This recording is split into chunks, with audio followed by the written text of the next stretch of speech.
अस्सलाम वालेकुम एवरीवन, उम्मीद करती हूँ हम खैरियत से होंगे। हम स्टार्ट कर रहे हैं बायोमैकेनिक्स के क्वेश्चन।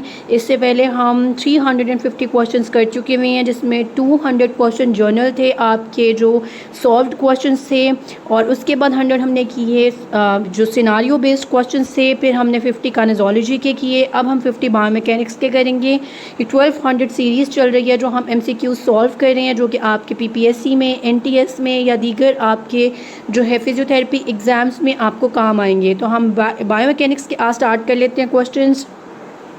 क्वेश्चन नंबर 1 देख लेते हैं। Which of the following best describes the study of biomechanics, यानी सिंपली आपसे बायोमैकेनिक्स की डेफिनेशन पूछी गई है। आपके ऑप्शन है A the study of chemical reactions in biological systems, B the study of mechanical principles applied to biological systems, C the study of electrical activity in muscles, D the study of cellular processes in tissues. कोशिश कीजिए कि answer साथ के साथ खुद करें ताकि आपकी करेक्शन साथ के साथ आपकी खुद हो जाए।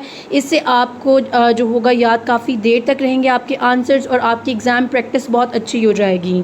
तो इस केस में करेक्ट आंसर है B study of mechanical principles applied to biological systems. जब आप मैकेनिकल प्रिंसिपल्स को बायोलॉजिकल सिस्टम्स पे लगाते हैं उसे बायोमैकेनिक्स कहते हैं। बायो मीन्स लाइफ, मैकेनिक्स से रिलेटेड है आपकी फोर्सेस जो होती हैं, जो आपके मोशन, मतलब जब आप उसे फोर्स मोशन कैलकुलेट करते हो, यानी कि पूरी आपकी फिजिक्स के थोड़े पर्सपेक्टिव्स आ जाते हैं, उसे हम बायोमैकेनिक्स कहते हैं। बायो का वर्ड लाइफ है, मैकेनिक्स है study and study the effect of forces on bodies during static and dynamic situations, यानी स्टैटिक यानी रुकी हुई और मूवमेंट के दौरान जो सिचुएशंस हो रही होती हैं, तो उस दौरान पे जो फोर्सेस के इफेक्ट आते हैं या फोर्स अप्लाई हो रही होती है, उसको जब आप स्टडी करते हैं वो आपकी बायोमैकेनिक्स कहलाती है। सिंपली आपसे बायोमैकेनिक्स की डेफिनेशन इस क्वेश्चन में पूछी गई है।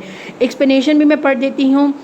Biomechanics involves analyzing the mechanical principles such as forces and motion as they apply to biological systems including the human body. So B is your correct answer here. Question number 2 देख लेते हैं. What is the term used to describe the force that acts perpendicular to the surface of contact? ऐसी force जो perpendicular होती है किसी surface के ऊपर, वो क्या कहलाती है? ये आपसे डेफिनेशन दे के पूछा गया है कि ये क्या कहलाती है। आपने जो टर्म है वो आइडेंटिफाई करनी है। Option A shear force, B normal force, C tension, D compression. तो इस केस में करेक्ट आंसर आपका बी नॉर्मल फोर्स कहलाती है, जो परपेंडिकुलर होती है to the surface of the contact. तो इस केस में क्या है, B is your correct answer. Normal force acts perpendicular to the surface of contact supporting the weight of object and preventing it from penetrating the surface, कि support करेगी wait को और prevent करेगी कि वो पेनिट्रेट ना कर जाए सरफेस के अंदर। अच्छा, इसकी मैं आपको पहले पिक्चर दिखाती हूँ, बाकी मैं सारे आपको डिस्क्राइब करती हूँ। ये नॉर्मल फोर्स है, यानी कि इस तरीके से जो आपको शो करी है ये आपका सरफेस है, यानी कॉन्टैक्ट का सरफेस ये रहा। इसके परपेंडिकुलर जो फोर्स एक्ट कर रही है वो आपकी क्या है, यानी 90 डिग्री के एंगल को हम परपेंडिकुलर कह रहे होते हैं, 90 डिग्री के एंगल को। अच्छा, इसके जो आपके उसमें एक्ट करेगी, परपेंडिकुलर एक्ट कर रही है, वो क्या कह रही है आपकी, यहाँ से देखें, ये रहा, एंगल बना देती हूँ मैं। अच्छा, ये क्या हो गया, ये आपकी नॉर्मल फोर्स हो गई। अगर हम बात करेंगे शेयर फोर्स की, उसके बाद टेंशन और कंप्रेशन की। शेयर फोर्स होती है जब एक चीज़ क्या करती है, मतलब इसे मैं सिंपल तरीके से करूँ, ये पैरेलल होती है, यानी कि अगर ये इसी के ऊपर हम ड्रॉ करें कि ये आपका मतलब कॉन्टैक्ट फोर्स ये रही थी, इसी के पैरेलल फोर्स यानी कि इसी साइड पे ड्रॉ की जाए, और स्पेशली इन दोनों की डायरेक्शन ऑपोजिट होती है, यानी कि अगर इसकी डायरेक्शन ये है, इसकी डायरेक्शन ये होगी, तो यानी जिसे एक चीज़ स्लाइड करके ऑपोजिट साइड पे जा रही होती है, यानी जो तनाव पैदा हो रहा था उसे हम कहते हैं शेयर फोर्स। उसके बाद बात करेंगे टेंशन की। टेंशन होती है पुलिंग फोर्स, कि एक चीज़, यानी कि इस केस में भी आपकी जो होगी फोर्स जो होगी इसी तरह से होगी, लेकिन एक इधर और एक इधर। इस केस में आपकी क्या है, दोनों ऑपोजिट साइड पे एक चीज़ को जैसे हम स्ट्रेच करते हैं, ये उस तरह की फोर्स होगी। अच्छा, कंफ्यूज नहीं होना, क्योंकि इस शेयर फोर्स में मैं आपको डायरेक्शन यही बता रही थी, लेकिन शेयर फोर्स का आपके जब पैरेलल इससे आती है, यानी इसी के अगर ये सरफेस है तो इसी के ऑपोजिट साइड पे रगड़ खा रही होगी, उसे शेयर फोर्स कहती हैं। लेकिन टेंशन में क्या होगा, टेंशन में एक ही चीज़ के ऊपर जब स्ट्रेच पड़ता है तो एक ही चीज़ को दोनों ऑपोजिट साइड से खींचा जा रहा होता है, यानी स्ट्रेच किया जा रहा होता है। कंप्रेशन की बात की जाएगी तो पुशिंग, यानी कि एक चीज़ को बीच में दबाया जा रहा था, स्क्वीज़ किया जा रहा होता है, वो कंप्रेशन फोर्स कहलाती है। तो ये चीज़ आपने याद रख लेनी है, ये आगे भी आएगी। शेयर फोर्स क्या है, आपने सिर्फ इसकी डेफिनेशन याद रखेंगे, आपको उम्मीद है याद हो जाएगा, कि वो चीज़ जो स्लाइड पास्ट अनदर पार्ट, किसी चीज़ के ऊपर स्लाइड करके जाती है वो क्या होती है, और पैरेलल होती है वो shear फोर्स है।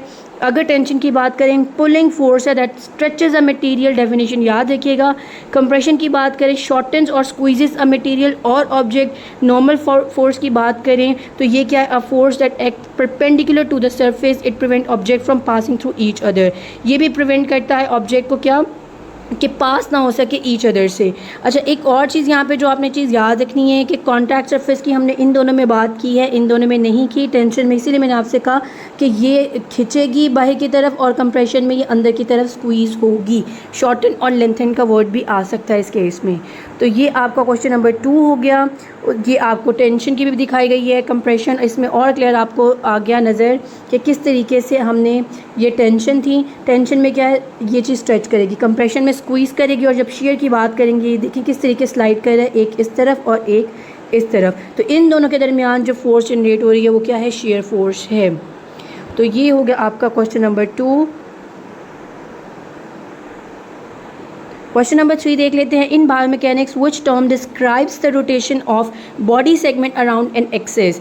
बायोमैकेनिक्स में कौन सी टर्म डिस्क्राइब करती है जब रोटेशन एक ही एक्सिस के दौरान होती है, उसे क्या कहा जाता है? ए ट्रांसलेशन, बी फ्लेक्शन, सी रोटेशन, डी एक्सटेंशन। तो इस केस में आपका करेक्ट आंसर है सी, रोटेशन होती है जब आपकी बॉडी एक सेगमेंट एक एक्सिस के दौरान आपका बॉडी सेगमेंट रोटेट करता है, वो रोटेशन ही कहलाती है। Rotation refers to movement of a body segment around a fixed axis such as rotation of arm around the shoulder joint, जिसे हम सर्कमडक्शन भी अक्सर कह रहे होते हैं। ये बाकी भी आपको डेफिनेशन प्रोवाइड की गई हैं, ये यहीं देख लेते हैं क्योंकि इनकी भी आगे डेफिनेशन पूछी जाती है। जब हम ट्रांसलेशन की बात करते हैं तो ट्रांसलेशन क्या है, इसके लिए जो चीज़ याद करनी है, इसके लिए स्ट्रेट पाथ में मूव करेगी। एक ये याद रखनी है कि जब एक चीज़ स्ट्रेट पाथ में मूव करे from one point two another, like sliding a book across a table, जैसे कि आप एक बुक को टेबल के ऊपर स्लाइड कर रहे हैं, घसीट रहे हैं, उसे आप ट्रांसलेशन कह रहे हैं। इसमें ना बेंडिंग होगी ना ट्विस्टिंग होगी, सिर्फ स्ट्रेट मूवमेंट होती है। तो ये चीज़ आपने याद रख लेनी है कि इसके अंदर स्ट्रेट मूवमेंट है और स्ट्रेट पाथ में है। ठीक हो गया। फ्लेक्शन, फ्लेक्शन क्या होती है, जब आपके जॉइंट के बीच में एंगल कम होता है, उसे आप क्या कहते हैं, आप उसे फ्लेक्शन कहते हैं। When you bend a joint to make the angle smaller, for example आपकी एल्बो की फ्लेक्शन, नी की फ्लेक्शन, बोन्स क्लोज आ रही होती हैं, तो इसके दौरान फ्लेक्शन में जब हम बायोमैकेनिक्स में बात करेंगे, इवन एनाटॉमी भी एंगल कम हो रहा होता है फ्लेक्शन में। रोटेशन हमने बात कर ली कि एक फिक्स्ड मतलब के पॉइंट के अराउंड आपकी टर्न करेगी, सेंट्रल पॉइंट पे मतलब बार बार टर्न करेगी, एक पिवट क्रिएट होता है, इसमें एक रोटेशन होगी, उसे आप रोटेशन कह रहे हैं। और इस तरीके से क्या, ट्विस्ट योर टोर्सो और turn your head from side to side, उसे आप रोटेट कह रहे हैं, रोटेशन कह रहे हैं। एक्सटेंशन की बात की जाए तो ऑपोजिट साइड ऑफ फ्लेक्शन है, इट्स व्हेन यू स्ट्रेट, इसके अंदर एंगल बढ़ेगा आपका, increasing the angle between the bones. For example when you stand up from sitting you have extended your knees, जब आप बैठ के उठती हैं आपकी एक्सटेंशन होती है नीज़ की, या आपकी एल्बो की एक्सटेंशन, शोल्डर की एक्सटेंशन, इसमें एंगल इंक्रीज़ करेगा बिटवीन योर जॉइंट, तो वो आपकी एक्सटेंशन है। ट्रांसलेशन स्ट्रेट पाथ में है, फ्लेक्शन जो है आपके उसमें एंगल स्मॉल हो जाता है। और आपकी रोटेशन क्या है, एक फिक्स्ड एक्सिस के दौरान आपकी जब टर्निंग पोजीशन आ रही होती है, और एक्सटेंशन क्या, जब एंगल इंक्रीज़ हो रहा होता है। ठीक हो गया जी। नेक्स्ट क्वेश्चन देख लेते हैं, question number 4। The term movement of force और torque refers to, movement of force या टॉर्क मतलब इससे क्या रेफ़र किया जाता है, इसकी डेफिनेशन सिंपली पूछी हुई है। Refers to what? A, the product of force and distance, B, the rate of change of velocity, C, the magnitude of force applied, D, the friction between surfaces। तो इस case में आपका correct answer है A, the torque or moment of force is the product of force applied and the distance from the axis of rotation to the point where the force is applied। ये रहा आपका torque, आपको इसमें दिख रहा होगा। ये टॉर्क क्या है, मतलब कि यहाँ से हम बात करेंगे, फोर्स आपकी इस तरीके से इसके ऊपर लग रही है इस डायरेक्शन में, तभी ये इस तरीके से रोटेट करता हुआ आएगा। तो ये रही फोर्स, और इस दौरान यहाँ पे जो डिस्टेंस, यानी ये डिस्टेंस, ये डिस्टेंस, ये डिस्टेंस, जो भी डिस्टेंस बनता जाएगा, हम क्या करेंगे, आपके फोर्स को मेजर कर लेंगे, आपका डिस्टेंस यहाँ से देख लेंगे, क्योंकि आपको पता है जब हम सर्कल रोटेशन की बात करेंगे तो आपका कहीं से भी रेडियस दिया जाएगा, यहाँ पर जो डिस्टेंस की हम बात करें वो सेम होगा, यानी यहाँ से ये सारा सेम होगा। जब एक सेंट्रल फिक्स्ड पॉइंट की बात करते हैं तो सबके अराउंड सेम ही डिस्टेंस आ रहा होगा, तो force multiply by your distance is equal to your torque. तो ये आपका। उसके बाद क्वेश्चन नंबर 5 देख लेते हैं। Which of the following best describes coupled movement in the spine. Couple movement की डेफिनेशन पूछी गई है स्पाइन के अंदर जो होती है। कपल मूवमेंट के भी आपको एक अलग से वीडियो भी प्रोवाइड करेंगे जिसके अंदर couple movement, non couple movements और कंबाइंड मूवमेंट्स में डिफरेंस देखेंगे कि इन तीनों में क्या डिफरेंस होता है और इनकी क्या अहमियत है हमारी बॉडी के अंदर। तो इस केस में आपके पास 4 ऑप्शन जो हैं वो है A, movement that occurs when 2 opposing forces act on the same joint in opposite directions. B, independent movement of 2 planes at the same joint without any interdependence. C, movement in one plane that automatically causes movement in another plane due to joint mechanics. D, rotation of spine without any associated side bending or flexion. आपके पास correct answer है C, movement in one plane that automatically causes movement in another plane due to joint mechanics. कि इस case के अंदर क्या होता है, कपल मूवमेंट्स क्या हैं कि जब मूवमेंट इन वन प्लेन, एक प्लेन पे मूवमेंट आपके दूसरे प्लेन पे ऑटोमेटिकली होने लग जाए, वो क्या कहलाती हैं, वो आपके due to your joint mechanics वो आपकी कहलाती हैं कपल मूवमेंट्स। इसके अंदर ये रहा आपके पास कपल मूवमेंट्स और नॉन कपल मूवमेंट्स को थोड़ा सा डिफाइन किया हुआ है, जो मैं यहाँ भी थोड़ा सा आपको कर देती हूँ कि कपल मूवमेंट्स क्या हैं कि एक नेचुरल मूवमेंट्स हैं। कपल मूवमेंट्स आपकी नेचुरल मूवमेंट्स हैं और आपके जो नॉन कपल मूवमेंट्स हैं वो थोड़ी सी आइसोलेटेड होती है और वॉलंटरी होती है। अच्छा, कपल मूवमेंट्स क्या हैं, ऑटोमेटिकली होती हैं सबसे पहले, यानी कि इनवॉलेंट्री हैं। नॉन कपल मूवमेंट्स क्या हैं कि आप मतलब कि खुद परफॉर्म कर सकते हैं और आइसोलेट करते हैं। Couple movement this occurs when motion in one plane automatically causes motion in another plane. यानी आप एक मोशन, जैसे कि हम सर्वाइकल स्पाइन की बात करते हैं, आप जब नेचुरली मूवमेंट्स हैं मतलब ऑटोमेटिकली होती हैं, यानी कि आप साइड की क्या करेंगे, सर्वाइकल फ्लेक्शन करेंगे या सर्वाइकल रोटेशन करेंगे तो ऑटोमेटिकली सर्वाइकल की फ्लेक्शन होगी। अगर आप सर्वाइकल फ्लेक्शन करेंगे तो सर्वाइकल की स्लाइड से रोटेशन होगी। ऑटोमेटिकली जब ये रोटेशन या फ्लेक्शन ऐड होती है तो उसे क्या कहेंगे, कपल्ड मूवमेंट कहेंगे, जो नेचुरली ऐड हुई है। नॉन कपल्ड मूवमेंट्स क्या हैं कि आपने आइसोलेट किया कि सिर्फ सर्वाइकल फ्लेक्शन करनी है या सिर्फ सर्वाइकल रोटेशन करनी है, तो ये आपकी नॉन कपल्ड मूवमेंट्स हो गई। ठीक हो गया जी। इसको मैं रीड आउट कर देती हूँ। Couple movement this occurs when motion in one plane automatically causes motion in another plane. For example in cervical spine side bending is often coupled with rotation to the same side due to orientation of the vertebra. Vertebra की orientation की वजह से ये automatically movements होती हैं और इसी वजह से एफिशिएंसी और आपकी क्या होती है, फिजिबिलिटी इंक्रीज होती है।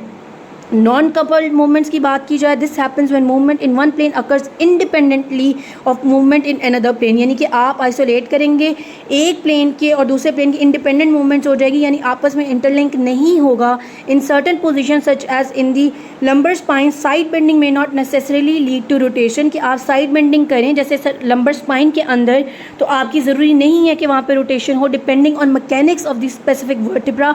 लेकिन ये भी डिपेंड किस पे करेगी, आपके वर्टिब्रा के ऊपर and posture of the body और बॉडी के पोस्चर के ऊपर भी। ठीक है। In essence couple movement involve joint motion that are linked while non couple movement allows more isolated joint motions। couple में आपकी interlinked movements होती है joint की, जबकि non couple movement isolated joint motions को perform करवाता है। ठीक हो गया जी। नेक्स्ट क्वेश्चन देख लेते हैं, question number 6। What is the primary role of ligaments in musculoskeletal system. Musculoskeletal system के अंदर प्राइमरी रोल क्या है लिगामेंट्स का। A, to produce movement. B, to provide structural support and stabilise joints. C, to store energy. D, to transport nutrients। तो correct answer है आपके पास B, to provide structural support and stabilize joints। Ligaments are connective tissues that connect bones to other bones and provide stability and support to joints। आपके bone से bone connect करते हैं और आपको स्टेबिलिटी करते हैं, यही इसका प्राइमरी रोल है लिगामेंट्स का। Question number 7। In biomechanics what is the movement arm. Biomechanics में मूवमेंट आर्म क्या होती है। A, the distance between two body segments. B, the perpendicular distance between the axis of rotation to the line of action of the force। C, the total length of limb। D, the angle of joint। तो इस case में correct answer है आपके पास B, the perpendicular distance from the axis of rotation to the line of action of force। perpendicular distance मैंने आपको अभी भी बताया है कि जो 90 डिग्री का एंगल बना रहा हो इस तरीके से, एक सरफेस आपका ऐसे है स्ट्रेट, एक आपका इस तरीके से ऊपर से आ रहा है और ये 90 डिग्री का एंगल बनाए तो वो परपेंडिकुलर सरफेस कहलाता है आपका। तो इस केस में जब मूवमेंट आर्म की बात करेंगे तो वो क्या होती है, वो परपेंडिकुलर डिस्टेंस होता है from the axis of rotation, वो एक्सिस ऑफ रोटेशन से to the line of action of force. Picture दिखा देती हूँ, आपको क्लियर हो जाएगा। इस केस के अंदर आप देखिए मूवमेंट फोर्स, मसल फोर्स ये रही, इससे आप ये देखिए 90 डिग्री परपेंडिकुलर आपकी जाएगी, लाइन ड्रॉ की जाएगी मूवमेंट आर्म की आपके कहाँ तक, to the line of action of force. तो ये क्या कहलाते हैं। Question number 8, What does open chain exercise refer to in physiotherapy? Open chain exercise से क्या मुराद है फिजियोथेरेपी में। A. Exercise where the distal segment is fixed and proximal segment moves. B. Exercises where the proximal segment is fixed and distal segment moves. C. Exercises performed in a non-weight bearing position. D. Exercises involving multiple joints in muscle groups simultaneously. तो correct answer है आपके पास B, exercises where the proximal segment is fixed and distal segment moves, जिसके अंदर proximal segment fixed होगा, distal move करेंगे। सबसे पहले प्रॉक्सिमल डिस्टल को आप यहाँ पे देख लें, अगर आप कंफ्यूज हैं। ये फॉर एग्जांपल एक बंदा है, अगर ये बाजू हम ड्रॉ करें, सेकेंड, ये बॉडी की आपकी मतलब मिड लाइन ड्रॉ कर दी गई है। अब यहाँ पे मैं सिर्फ ये बताना चाह रही हूँ, ये आपकी क्या हुई, आपकी क्या कहते हैं आर्म, और ये फोर आर्म फॉर एग्जांपल इस केस में, और फिर साथ में आपका हैंड भी ड्रॉ कर लेते हैं। आपकी ये जो बनेगी क्या कहते हैं आर्म, ये आपका बन जाएगा इस केस के अंदर प्रॉक्सिमल, और आपकी आर्म डिस्टल हो जाएगी। लेकिन जब हम बात करें इन दोनों की ये क्या कहते हैं आपकी फोर आर्म और हैंड की, तो four arm proximal, hand distal. जितना आपकी बॉडी से दूर जाता जाएगा वो डिस्टल है, जितना पास रहेगा वो प्रॉक्सिमल है। ठीक हो गया। तो इस केस में पूछा गया है कि आपकी ओपन चेन एक्सरसाइजेस क्या हैं, जिसके अंदर प्रॉक्सिमल यानी कि आपके जो जॉइंट के बिल्कुल करीब वाले हैं, जो आपकी बॉडी के करीब वाले जॉइंट्स हैं वो फिक्स्ड रहेंगे, और जो डिस्टल वाले हैं वो मूव करेंगे, वो ओपन चेन एक्सरसाइजेज हैं। इसके आपके कॉन्ट्ररी बात की जाती है क्लोज चेन के अंदर, उसके अंदर हम डिस्टल को फिक्स कर देते हैं, प्रॉक्सिमल मूव करते हैं। ये अभी आपको इसके पिक्चर भी दिखाऊंगी, आगे भी इसके क्वेश्चंस आएंगे, तो इसके लिए अलग भी वीडियो हम प्रोवाइड करेंगे, जिसके अंदर हम समझेंगे ओपन चेन एक्सरसाइजेज और क्लोज चेन एक्सरसाइजेज में क्या फ़र्क होता है। जब आपके ओपन चेन के ऊपर एग्जाम्पल दी गई है, आप वो देखें। ओपन चेन एक्सरसाइजेज क्या हैं, जिसके अंदर योर हैंड्स और feet move freely in the air. वही बात है कि डिस्टल आपके फ्री हैं। एग्जांपल, किकिंग योर लेग, आप अपनी टांग से किक कर रहे हैं। Lifting a weight with your arm, अपने आर्म से वेट लिफ्ट कर रहे हैं। क्लोज चेन के अब फ्री का मतलब ये नहीं है कि आपने हाथ में कुछ उठाना नहीं है, यानी कि आपका जॉइंट फिक्स किसी पॉइंट पे नहीं है, फ्रीली मूव कर रहे हैं। लिफ्ट भी कर रहे हैं तो नीचे से उठा के ऊपर रख रहे हैं, मूव कर रहे हैं आप हाथ को, बेशक आपके हाथ में वेट है। क्लोज चेन एक्सरसाइजेस की बात की जाए, योर हैंड्स और फीट आर फिक्स। इस केस के अंदर हैंड्स और फीट फिक्स हो जाते हैं। जैसे आप वॉल पुशअप्स करें, दीवार पे आपने हाथ रख दिए हैं, और उसके बाद आप क्या करें पुशअप, या आप ज़मीन के भी जब आप करें पुशअप्स, नीचे ज़मीन पे लेट के जो आप करते हैं प्रोन पोजीशन में, तब भी आपके हाथ फिक्स्ड होते हैं, आपकी बॉडी मूव कर रही होती है, आपका क्या कह लें शोल्डर जॉइंट नीचे जा रहा है, ऊपर जा रहा है। तो इस केस में क्या है, आपका प्रॉक्सिमल मूव कर रहा है, डिस्टल फिक्स्ड है। तो ये क्या, ये क्लोज चेन एक्सरसाइज है। जैसे स्क्वाट्स की कंडीशन में भी फीट फिक्स्ड होते हैं, आप ऊपर से नीचे हिप जॉइंट को और नी जॉइंट को नीचे मूव करवा रहे हैं, जबकि आपका नीचे फुट जो है वो स्टेबल होता है। तो स्क्वाट और पुशअप्स क्या है, क्लोज चेन एक्सरसाइजेज हैं। ओपन चेन में क्या है, किकिंग करना, वेट लिफ्ट करना आपके, जिसके अंदर आर्म्स और फीट फ्रीली मूव कर सकते हैं। ये छोटा सा टेबल प्रोवाइड किया गया है जहाँ पे इन दोनों का डिफरेंस दिया गया है, जहाँ पे डेफिनेशन भी दी गई है, और आप इसे डिटेल से पढ़ सकते हैं, वरना इसके लिए जब हम अलग वीडियो बनाएंगे उसमें ये आपको डिटेल से प्रोवाइड करेंगे। अभी के लिए आप इसे रीड आउट करें, आपको ये समझना ईजी हो जाएगा। Question number 9, why are close chain exercises beneficial for joint stability. Close chain exercises क्यों बेनिफिशियल होती हैं जॉइंट स्टेबिलिटी के लिए। A, they isolate individual muscles. B, they increase the range of motion of a single joint. C, they strengthen the muscles around a joint improving stability. D, they focus on improving flexibility. तो correct answer है आपका C, कि ये strengthen करते हैं muscles around joint improving stability, क्योंकि close chain exercises engage multiple muscles and joint simultaneously. एक ही टाइम के अंदर ज़्यादा मसल्स, ज़्यादा जॉइंट इन्वॉल्व होते हैं, जिसकी वजह से स्ट्रेंथन होती हैं आपके muscles surrounding a joint, thereby improving it stability and reducing risk of injury, जिसकी वजह से स्टेबिलिटी भी आती है और रिस्क ऑफ इंजरी के चांसेस भी कम हो जाते हैं। ये एक और आपको चार्ट प्रोवाइड किया गया है, जिसके अंदर आपको डिफरेंस बताया हुआ है close chain exercises, open chain exercise में रीड आउट कर ही देती हूँ। ये कुछ पिक्चर्स पहले आप देख लें क्लोज चेन एक्सरसाइजेज की, ओपन चेन एक्सरसाइज की। अभी बात कर रहे थे हम लोग के किस तरीके से स्क्वाट्स आपके क्या हैं, क्लोज चेन हैं, और आपके जो ओपन चेन की बात की जाए, कोई वेट लिफ्ट करना या जिसके अंदर आप किक करना, मतलब आपके हाथ और पाँव फ्री होंगे, वो ओपन है। जिसके अंदर आपके हाथ और पाँव फिक्स पॉइंट पर आ जाते हैं, वो क्या है, क्लोज्ड है। टेबल में पढ़ ही देती हूँ आपको यहीं पे कि ओपन क्लोज चेन में क्या है कि एक्सरसाइजेज वेयर फुट और हैंड फिक्स हो जाता है। ओपन क्या है, एक्सरसाइजेज वेयर द फुट और hand move freely.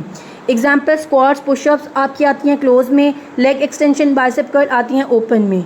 Joint movement close chain के अंदर मल्टीपल जॉइंट्स होते हैं, ओपन चेन अक्सर औकात क्या होती है, एक जॉइंट होता है, करना चाहे ज़्यादा भी कर सकते हैं लेकिन ज़्यादातर क्या है वन जॉइंट ही इन्वॉल्व होता है। स्टेबिलिटी की बात की जाए तो ज़्यादा स्टेबल होता है, provide more stability due to fixed limb, आपका लिम्ब फिक्स्ड हो जाता है जिसकी वजह से स्टेबिलिटी ज़्यादा होती है। ओपन चेन में आपकी स्टेबिलिटी ज़्यादा नहीं होती क्योंकि आपका डिस्टल पार्ट मूव कर रहा है। मसल एक्टिवेशन की बात की जाए तो involve multiple muscle group, close chain में ज़्यादा मसल आपके होते हैं ग्रुप इन्वॉल्व, जबकि इसके अंदर ओपन चेन के अंदर सिंगल मसल ग्रुप इन्वॉल्व होता है।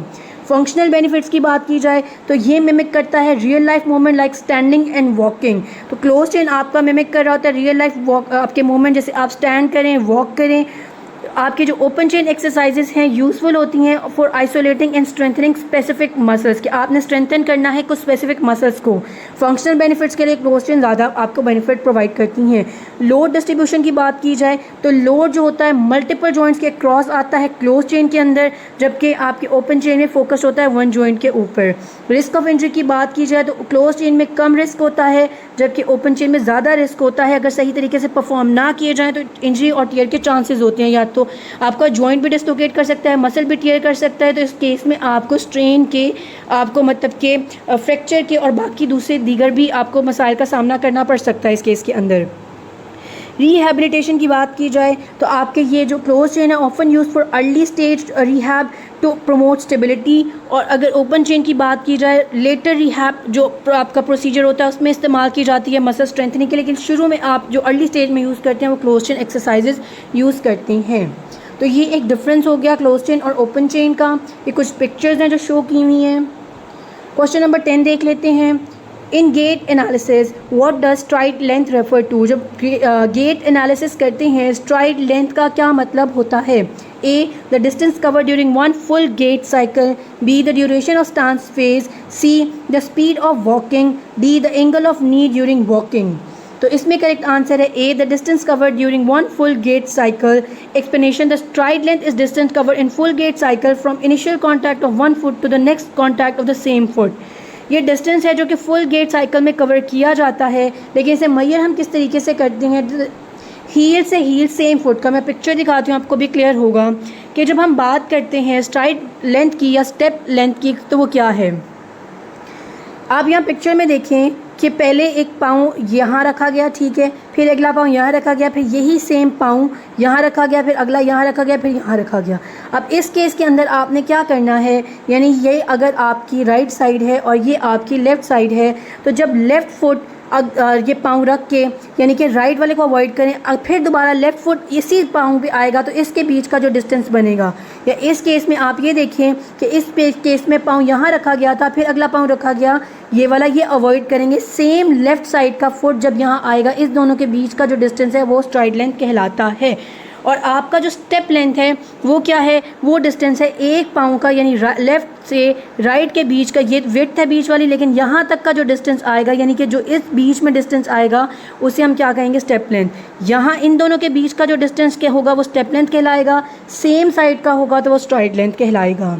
तो ये क्या है, ये इसकी पर्टिकुलर डेफिनेशन है, तो ये आप याद रखिएगा। आगे भी इससे रिलेटेड क्वेश्चन आएंगे तो वो भी देखेंगे। कुछ और डेफिनेशन है वो भी मैं यहीं पर आपको एक्सप्लेन कर देती हूँ जो कि इम्पॉर्टेंट है, पूछी भी जाती हैं। केडेंस क्या होती है, केडेंस होती है how many steps you take in 1 minute, 1 minute के अंदर जितने आप स्टेप ले सकें वो आपके क्या हैं, जिसे स्टेप स्पीड भी कहा जाता है या केडेंस कहा जाता है। स्ट्राइड लेंथ क्या है, distance between 1 foot steps and when that same foot steps again, मतलब वही फुट जब दोबारा उसी स्टेप पे आएगा, उन दोनों के बीच का जो होगा 2 स्टेप्स बनेंगे, उसके बीच का आपका क्या बनेगा, वो कहलाएगा STRIDE length. Step length the distance between 1 foot step and the other foot next step, वही ये इन दोनों के बीच, मतलब सेम लेफ़्ट और राइट है। यहाँ पे लेफ़्ट और राइट है, यहाँ पे अगर लेफ़्ट टू लेफ़्ट है, राइट टू राइट है। ठीक हो गया।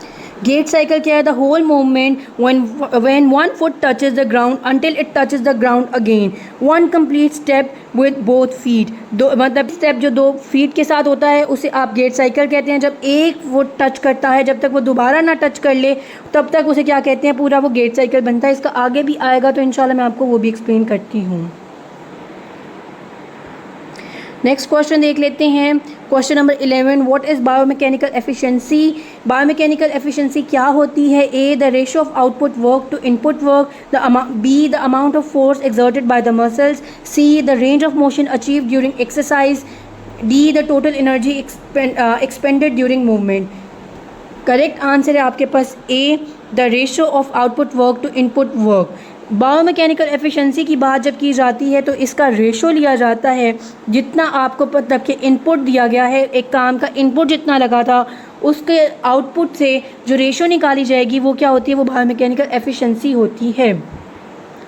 बायोमैकेनिकल एफिशिएंसी क्या है? ये मतलब ये रेफ़र करती है how effectively the body moves and performs task with minimal waste of energy. It involves optimising movement patterns to achieve the desired outcome with the least amount of effort and stress on the body. कम से कम आपका effort लगे, कम से कम force लगे, कम से कम energy waste होनी चाहिए और इफेक्टिवली काम होना चाहिए, इफेक्टिवली बॉडी मूव करे, उसे बायोमैकेनिकल एफिशिएंसी कहते हैं.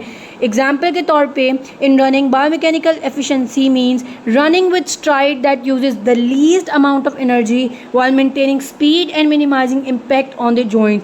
ऐसी स्ट्राइड की आपकी वो होनी चाहिए लेंथ जिसके अंदर कम से कम एनर्जी वेस्ट होनी चाहिए, स्पीड आपकी मेंटेन रह जाए और आपका इसके जॉइंट्स के ऊपर मिनिमल इम्पैक्ट हो. तो इस केस में क्या होगा? वो बायोमैकेनिकल एफिशिएंसी होगी. आपके जो फैक्टर्स इन्वॉल्व होते हैं वो उसकी अलाइनमेंट होती हैं जॉइंट्स की, मूवमेंट पैटर्न इन्वॉल्व होते हैं, आपकी एनर्जी एक्सपेंडिचर्स इन्वॉल्व होती हैं. इस केस के अंदर वही बात होगी, आपने ये देखना है कितना आप इनपुट करें, कितनी फोर्स वगैरह चीज़ें आप लगा रहे हैं और क्या उसको रिजल्ट मिल रहा है, क्या उसका आउटपुट आ रहा है. यानी मिनिमल फोर्स लगा रहे हैं, ज़्यादा आपको आउटपुट मिल रहा है तो इसका मतलब आपकी एफिशिएंसी बढ़ रही है. लेकिन फोर्स आप ज़्यादा लगा रहे हैं लेकिन आपको उतनी एफिशिएंसी नहीं मिल रही, उतना आपको आउटपुट नहीं मिल रहा, उतनी मूवमेंट नहीं आ रही, तो इसका मतलब बायो एफिशिएंसी आपकी बायोमैकेनिकल एफिशिएंसी कम हो गई है. ठीक हो गया जी. नेक्स्ट क्वेश्चन देख लेते हैं. Question number 12. What does the term inertia describes in biomechanics? Inertia की क्या डेफिनेशन है बायोमैकेनिक्स के अंदर या फिज़िक्स के अंदर भी सेम ही इनर्शिया होता है. A, the resistance of an object to changes in its motion. B, the force exerted by the muscles. C, the speed of movement. D, the elasticity of tissues. तो आगे बस correct answer है A, the resistance of an object to changes in its motion. Explanation की जाए तो inertia is the property of an object that resists changes in its state of motion whether at rest or moving. यानी कि जो resistance आपकी लगती है आपकी बॉडी की तरफ से जब एक आपके ऊपर फोर्स अप्लाई की जाए उसे आप क्या कहते हैं? आप उसे इनर्शिया कहते हैं. कि resistance of an object to changes in its motion, कि जो रेजिस्टेंस ऑब्जेक्ट खुद लगाएगा तो जो भी मोशन उसके ऊपर यानी कोई फोर्स लगाई जा रही है उसके मोशन को चेंज करने के लिए, यानी एक मूविंग ऑब्जेक्ट भी है, एक सेम स्पीड से जा रहा है उसके ऊपर लेकिन फोर्स लगाई जाती है तो और क्या होगा? जो उसको फोर्स को रेजिस्ट करने के लिए जो चेंजेस आएंगे, जो रेजिस्टेंस आएगी वो क्या कहलाएगी? वो इनर्शिया कहलाएगी. क्वेश्चन नंबर 13 देख लेते हैं. In muscle recruitment patterns what is meant by co contraction. Co contraction की सिंपली डेफिनेशन पूछी गई है. A, simultaneous contraction of opposing muscle groups to stabilise a joint. B, sequential contraction of muscles during movement. C, contraction of a single muscle group for force production. D, relaxation of muscles to increase range of motion. तो इस case में correct answer है A, simultaneous contraction of opposing muscle groups to stabilise a joint. Co contraction involves the simultaneous activation of agonist and antagonist muscles. यानी इसके अंदर आपके agonist antagonist दोनों involve होते हैं. एग्जाम्पल के तौर पे when you perform a plank exercise. अच्छा, को कॉन्ट्रैक्शन से मुराद यही है एगनिस्ट प्लस एंटागनिस्ट दोनों ही मसल्स क्या होंगे? एक्टिवेट हो जाएंगे. जैसे आप प्लैंक एक्सरसाइजेस करते हैं उस दौरान क्या होगा? आपके लोअर बैक के मसल्स, आपके abdominal muscles agonist, lower back के मसल एंटागनिस्ट दोनों मिलके काम करेंगे तो आपकी क्या होगी? प्लैंक एक्सरसाइज परफॉर्म होगी. To keep your torso stable दोनों मिलके काम करेंगे. इंपॉर्टेंस क्या है कि आपकी क्या करेगी? स्टेबलाइज करेगी, जॉइंट्स को प्रिवेंट करेगी, इंजरी को, पोस्चर बैलेंस मेंटेन करेगी, इन्हांस करेगी कंट्रोल को ड्यूरिंग कॉम्प्लेक्स मूवमेंट। तो को कॉन्ट्रैक्शन क्या है? जब एगनिस्ट और इंटैगनिस्ट इकट्ठे एक्टिवेट हो जाएं, अपोजिंग मसल्स ग्रुप इकट्ठे एक ही टाइम पे कॉन्ट्रैक्ट करें। ये आपको प्लैंक एक्सरसाइजेज दिखाएगी, यानी कि इस केस में आपके एब्डोमिनल और क्या है जो बैक के मसल्स हैं दोनों इकट्ठे मिलके काम करेंगे। ठीक हो गया जी। नेक्स्ट क्वेश्चन देख लेते हैं, question number 14। In the context of joint biomechanics what does range of motion refers to? Biomechanics में रेंज ऑफ मोशन की क्या डेफिनेशन है? A, the distance of a joint can move the distance a joint can move in different direction. B, the force required to move a joint. C, the angle between two body segments. D, the speed at which a joint moves. अब इस case में correct answer है आपका A, the distance a joint can move in different directions. वो distance जो एक joint move कर सकता है डिफरेंट डायरेक्शंस में, उसे आप रेंज ऑफ मोशन कहती हैं। जैसे शोल्डर की बात की जाए तो अगर सामने की फ्लेक्शन की बात करते हैं तो वो जितनी मैक्सिमम रेंज तक जिस डायरेक्शन में लेके जा सके, वो डिस्टेंस कवर कर सके, वो उसकी रेंज होती है। वो उसी पे आप मेजरमेंट्स लेके एक स्टैंडर्ड मेजरमेंट्स निकालते हैं, जिसके बाद हम कंपेयर कर रहे होते हैं इन इंजरी या फिर किसी भी प्रॉब्लम में। तो रेंज ऑफ मोशन क्या है? वो डिस्टेंस जो फ्रीली कोई जॉइंट मूव कर सकता है इन डिफरेंट डायरेक्शंस, तो वो क्या है? आपका रेंज ऑफ मोशन कहलाता है। The distance and direction a joint can move between its maximum and minimum limits. Question number 15 की बात की जाए, the term elasticity in biomechanics refer to. Elasticity से क्या मुराद है बायोमैकेनिक्स में? A, the ability of a material to return to its original shape after deformation. B, the capacity to resist compressive forces. C, the extent of muscle contraction. D, the speed of movement. Correct answer है A, the ability of a material to return to its original shape after deformation. Elasticity is the property of a material to return to its original shape and size after being stretched और compressed. क्योंकि हमारे tendons में elasticity है, हमारे ligaments में है। जब उनके ऊपर फोर्स आएगी, उनके ऊपर कोई भी लोड आएगा, वो स्ट्रेच होते हैं, लेकिन उसके बाद क्या होते हैं? वापस अपनी जगह पे आते हैं। जब आप उन्हें स्ट्रेच किया जाए, कंप्रेस किया जाए, अपनी जगह पे ओरिजिनल पोजीशन पे वापस आ जाते हैं। इसे इलास्टिसिटी कहते हैं। क्वेश्चन नंबर 16 देखेंगे, what does force couple mean in biomechanics? A, two forces acting in same direction. B, two forces acting in opposite direction. C, two forces acting parallel to each other but not in the same line. D, two forces acting at an angle to each other. तो इस case में आपके पास correct answer है C, two forces acting parallel to each other but not in same line. के दो forces होंगी, parallel होंगी, सेम लाइन में नहीं होंगी। क्वेश्चन आंसर नंबर बी इसलिए करेक्ट नहीं है क्योंकि टू फोर्सेस अगर ऑपोजिट होंगी तो इस केस में क्या होगा कि वो फोर्सेस इक्वल और ऑपोजिट होने के चक्कर में आपके कैंसिल आउट एक दूसरे को कर देंगे और मूवमेंट बिल्कुल भी नहीं होगी। लेकिन जब फोर्स कपल की बात करेंगे, दो फोर्सेस होनी चाहिए, पैरेलल उनकी होनी चाहिए, two forces acting parallel to each other होनी चाहिए, लेकिन सेम लाइन में नहीं होनी चाहिए, तभी क्या होगी? रोटेशनल मूवमेंट्स होंगी। वरना क्या होगा? आपकी क्या मूवमेंट कैंसिल आउट हो जाएगी अगर ऑपोजिट और इक्वल होंगी। इसलिए बी ऑप्शन हमें शायद ठीक लगे। अगर आपका सी ऑप्शन नहीं होगा तो शायद हम बी की तरफ जा सकते हैं, लेकिन जब सी है कि सेम लाइन में नहीं होना चाहिए, क्योंकि अगर सेम लाइन में होगा तो आपकी कैंसिल आउट हो जाएंगी मूवमेंट्स और आपकी मतलब फोर्सेस कैंसिल आउट हो जाएंगी, मूवमेंट परफॉर्म नहीं होगी।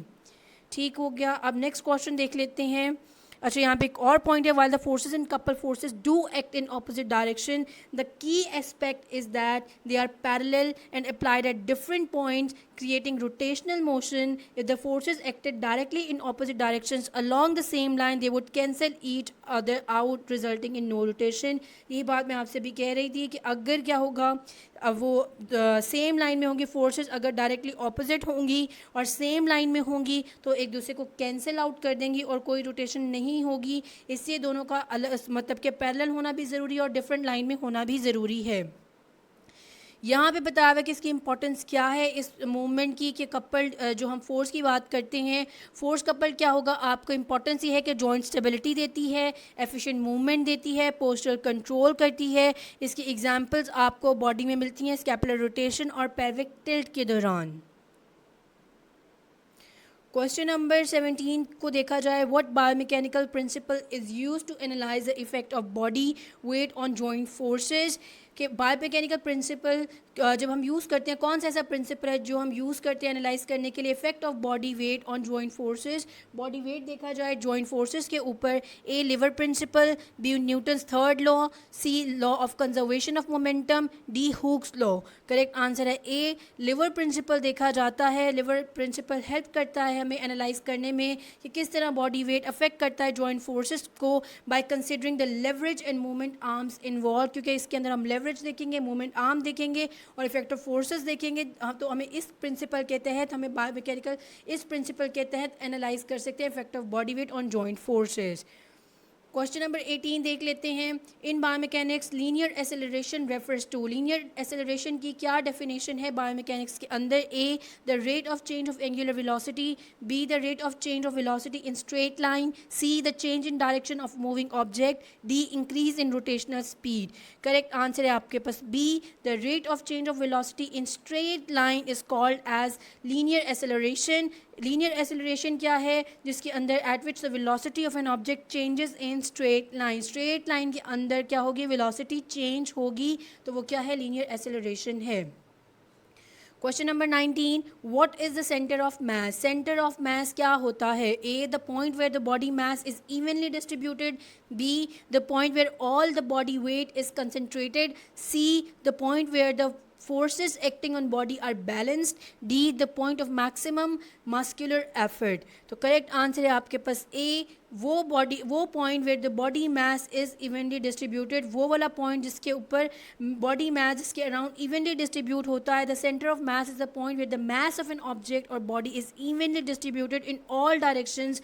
It represents the balance point of the body where it would stay balanced if supported. यानी कि इसी तरीके से जैसे हम लोग सी सॉ की एग्जाम्पल देखते हैं, बीच में अगर आपका फलक्रम होता है तो हम क्या करते हैं? फॉर एग्जांपल ये फलक्रम है और ये यानी कि फर्स्ट लिवर जब हम डिस्क्राइब कर रहे होते हैं, यानी कि ऐसा पॉइंट सेंटर ऑफ मास कह रहे हैं जब आप बॉडी मास को देखें तो दोनों तरफ से इक्वली बैलेंस हो जाए और क्या हो? आपका इवनली डिस्ट्रीब्यूटेड वेट हो, यानी यहाँ पे का वेट और यहाँ का वेट इक्वली आना चाहिए, तो वो क्या कहलाएगा? आपका सेंटर ऑफ मास। यहाँ पे अगर इस पिक्चर में देखा जाए तो सेंटर ऑफ मास दिखाया हुआ है कि ये वाला पॉइंट है और ये चेंज आपका नहीं होता विद चेंजिंग ऑफ ग्रेविटी, जबकि सेंटर ऑफ ग्रेविटी चेंज होता है विद योर मूवमेंट, ये सेम रहता है।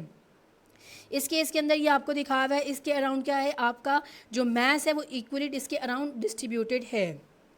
सेंटर ऑफ मास क्या है? The point where everything balances evenly, the middle point where you can balance something perfectly. Centre of gravity क्या है? The spot where gravity pulls down on something, वो spot जहाँ से maximum pulling down होती है, जहाँ से आपको ज़मीन ग्रेविटेशनल फोर्स अप्लाई कर रही होती है।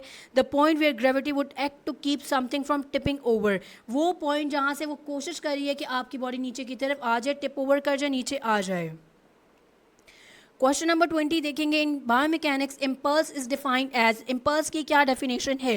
The change in momentum of an object, B the rate of change of force, C the distance travelled by an object, D the speed of an object. Correct answer है आपके पास A the change in momentum of an object is called as an impulse. Impulse is the force and time duration over which it acts leading to change in momentum. इसकी क्या definition है कि impulse क्या है? ये help करता है सबसे पहले अंडरस्टैंड करने में how force applied over time can change speed and direction of movement. Impulse हमें ये बताएगा कि किस तरीके से फोर्स जो आप अप्लाई करते हैं टाइम के साथ चेंज करता है स्पीड और डायरेक्शन को, और ये इंपॉर्टेंट है क्योंकि इससे क्या होता है? It is essential for improving athletic performance and preventing injuries by managing how forces are applied to the body. और ये क्या होता है? ये प्रोडक्ट है, यानी कि मल्टीप्लिकेशन किसकी है? Force multiply by time duration over which it acts, यानी कि फोर्स को मल्टीप्लाई करेंगे और टाइम ड्यूरेशन के साथ जिसके ऊपर वो काम कर रहा है वो क्या कहलाएगी? आपकी इम्पल्स कहलाती है। ठीक हो गया जी। इम्पल्स क्या है? फिर से यहाँ पे दिखाया गया है कि इम्पल्स क्या है? Impulse is force into time. Equation shows that impulse is the product of force applied and the duration of for which it is applied. Momentum change क्या है? इम्पल्स चेंज होता है on object momentum. Impulse changes on object momentum. Momentum is the product of an object mass and its velocity. Momentum क्या होता है? अभी हम पीछे पढ़ के आए थे। Momentum is equal to your object mass multiply by velocity.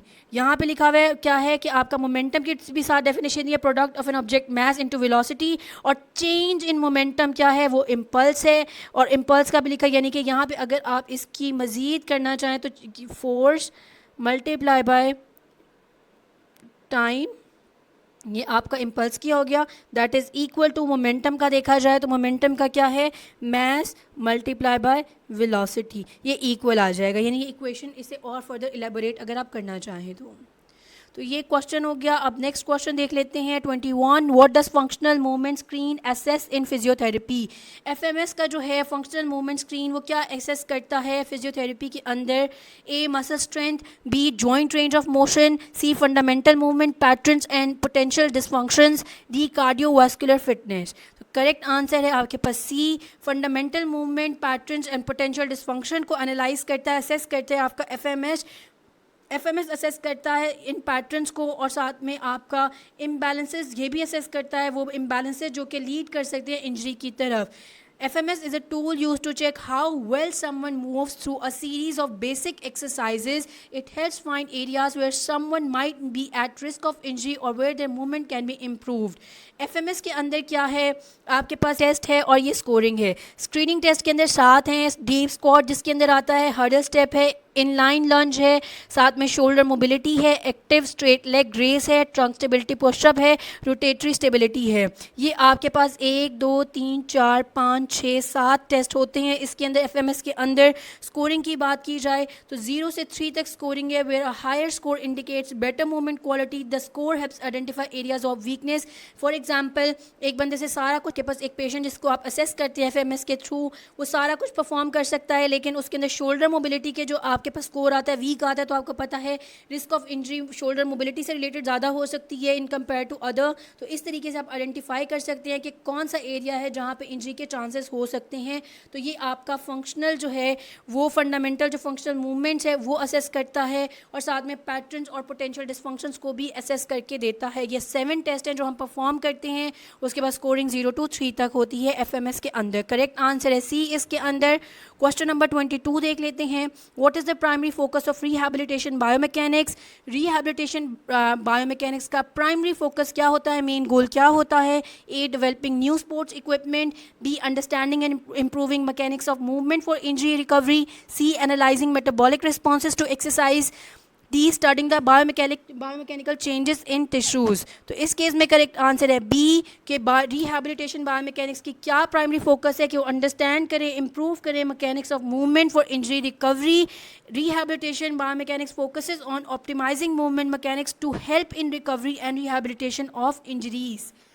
ठीक हो गया जी, इसका बी करेक्ट आंसर है। Question number 23, what is strain in context of biomechanics. Strain की क्या डेफिनेशन है बायोमैकेनिक्स के अंदर।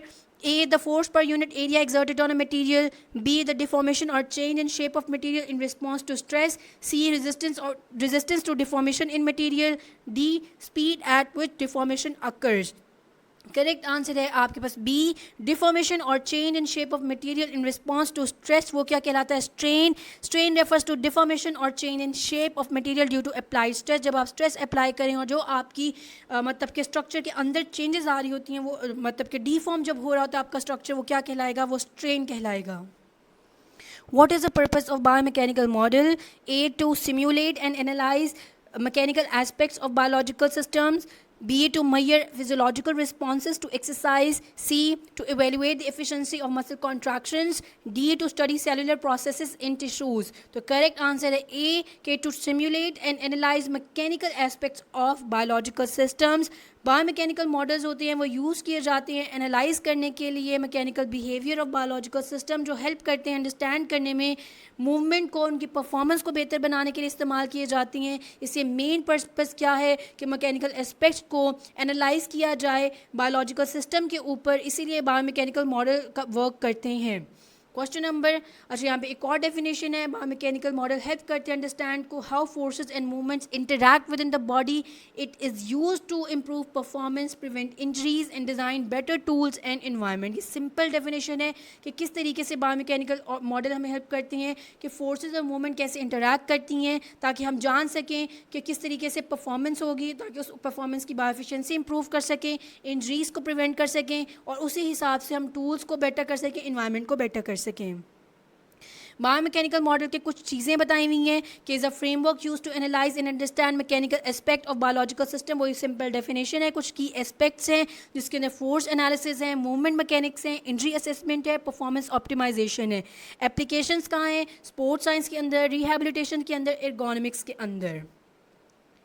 Question number 25, which type of loading involves forces applied parallel to the surface of a material? ये भी हम पहले कर चुके हैं कि ऐसी कौन सी लोडिंग होती है जिसके अंदर फोर्सेस पैरेलल होती हैं सरफेस के साथ of your material. A tension, B compression, C shear, D bending. Correct answer है आपके पास C shear loading involve forces that are applied parallel to the surface causing layers of material to slide past one another.